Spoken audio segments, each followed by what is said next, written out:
Hello students, good morning.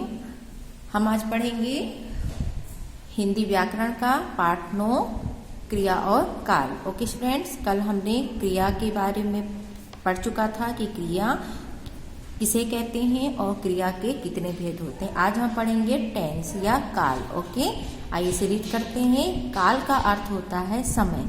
क्रिया के होने के समय को ही काल कहा जाता है, अर्थात जिस समय में काम किया जाता है वही उसका काल होता है। दिए गए वाक्यों को ध्यान से पढ़ो और समझो। मैंने केला खाया था, बंदर नाच रहा है, सुमन कल जाएगी। पहले वाक्य से पता चलता है कि केले खाने का कार्य बीते समय में हो चुका है।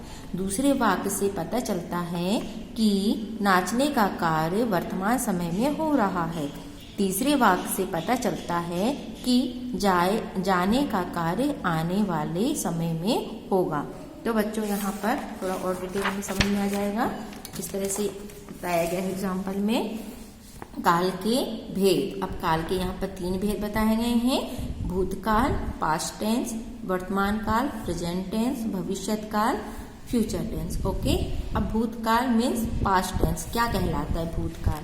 क्रिया के जिस रूप से कार्य के बीते हुए समय में होने की जानकारी मिलती है उसे भूतकाल कहते हैं। ठीक है, तो जैसे हमने एग्जाम्पल में देखा, मैंने पत्र लिखा था, तो लिखा था मतलब ये हमने पहले लिखा होगा, है ना, तो वो ही भूतकाल की बात हो रही है। पंडित जवाहरलाल नेहरू भारत के प्रथम प्रधानमंत्री थे, मतलब पहले की बात बताई जा रही है ना। फिर ऊपर लिखे वाक्यों में थे, लिखा था, गई थी क्रिया से उनकी भूत काल समय में होने की जानकारी मिलती है। अब सेकंड है यहाँ पर वर्तमान काल, जिसे हम प्रेजेंट टेंस, जो अभी वर्तमान में चल रहा है उसे हम वर्तमान काल कहते हैं। ठीक है, क्रिया के जिस रूप से कार्य के वर्तमान समय में होने की जानकारी मिले उसे वर्तमान काल कहते हैं। जैसे कि आर्यन पुस्तक पढ़ता है, बच्चा खेल रहा है, तुम कहाँ जा रहे हो। ओके, फिर नेक्स्ट है यहाँ पर ऊपर लिखी वाक्यों में पढ़ता है, रहा है, जा रहे हैं हो क्रिया से उनकी वर्तमान समय के होने की जानकारी मिलती है। थर्ड है इसका काल के तीसरा भेद भविष्यत काल, फ्यूचर टेंस।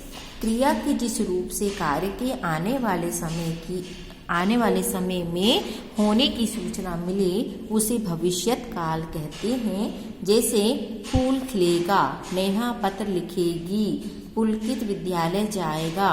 ऊपर लिखे वाक्य में खिलेगा, जाएगा, लिखेगी क्रियाओं में उनके आने वाले समय में होने की जानकारी मिलती है। मतलब भविष्य में वो कभी पत्र लिखेगी, भविष्य में वो कभी फूल खिलेगा, अभी नहीं खिला है, वो खिलेगा, तो वो क्या है? भविष्यत काल है।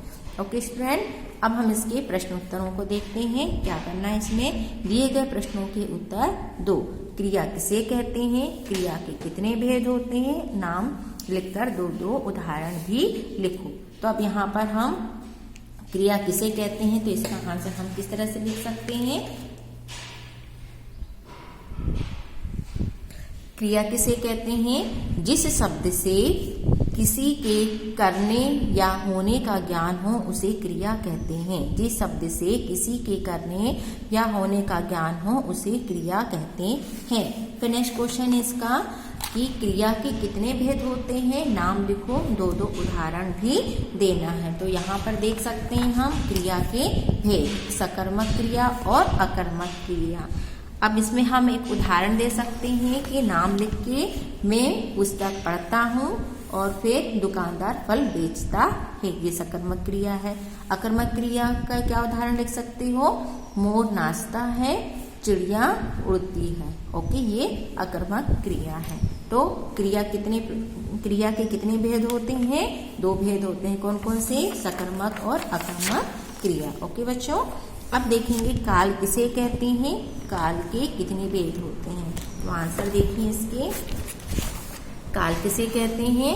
काल का अर्थ होता है समय।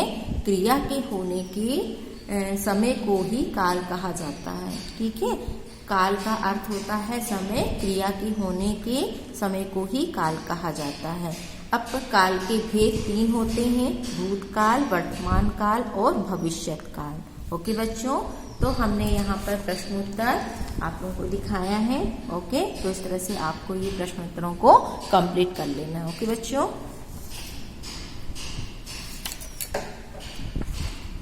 इसके आगे और क्वेश्चन है, इसे भी देखते हैं। खा नंबर क्वेश्चन है इसका, कोष्ठक में दी गई क्रिया उचित रूप से लिखकर वाक्य पूरा करो, है ना। राम आम खाना डेश लगाया है, तो यहाँ पर बीच में क्या आएगा, खाना क्या करता है, खाना को वो क्या खाता है, क्या करता है, खाता है ना। राम आम खाता है। इसी तरह से हम कान से सुनना, तो सुनना क्या होगा, इससे हमें क्या बनाना है, उचित क्रिया का उचित रूप बनाना है ना। तो हम कान से सुनते हैं। छात्र विद्यालय जाना, तो इसके जगह में क्या आएगा, जाते हैं। सुमन पत्र लिखना, लिखती है। कलम मेज पर होती है, होनी कलम मेज पर होती है। मोटर सड़क पर चलना, चलती है। ओके, इस तरह से यहाँ पर लिखना था। गा नंबर क्वेश्चन, दिए गए वाक्यों की क्रियाओं को भूतकाल में बदलकर वाक्य पुनः लिखो। जैसे कि बच्चा सुख से सोता है, तो क्या होगा, बच्चा सुख से सोया था, भूतकाल में बदला गया, तो हे की जगह में क्या है यहाँ पर, था। इसी तरह से बच्चा रो रहा है, तो हे की जगह में क्या आएगा, बच्चा रो रहा था। आम मीठा है, हे की जगह में था, आम मीठा था। मोर नाचता है, मोर नाचता था। पुस्तक खुली है, तो हे की जगह में पुस्तक खुली थी। ओके, इसी तरह से यहाँ पर ये करना था। अकर्मक और सकर्मक क्रियाओं को अलग अलग लिखना है यहाँ पर। तो ये आप करके देखेंगे, और नहीं बनेगा तो हम इसे बताएंगे। ओके, फिर नेक्स्ट है, इनमें से कौन सा वाक्य अकर्मक क्रिया का उदाहरण है, सही उत्तर पर सही का चिन्ह लगाइए। तो विष्णु खाना खा रहा है, अकर्मक क्रिया करना है, ठीक है। तो अकर्मक क्रिया क्या है, कोयल उड़ती है, यहाँ पर आएगा। इनमें से वर्तमान काल का उदाहरण कौन सा है, तो वर्तमान जो अभी प्रेजेंट में करते हैं वही काम होता है, ठीक है। कृतिका किताब पढ़ चुकी है, वह अब बाजार जाएगी, अभिलाषा पढ़ रही है। आशा स्कूल गई थी, तो इसका आंसर क्या आएगा, अभिलाषा पढ़ रही है। तो बच्चों, आज हमने व्याकरण का पार्ट 9 यहाँ कंप्लीट किया है। ओके, तो आप इसे अपनी कॉपी में कंप्लीट कर लें। Okay students.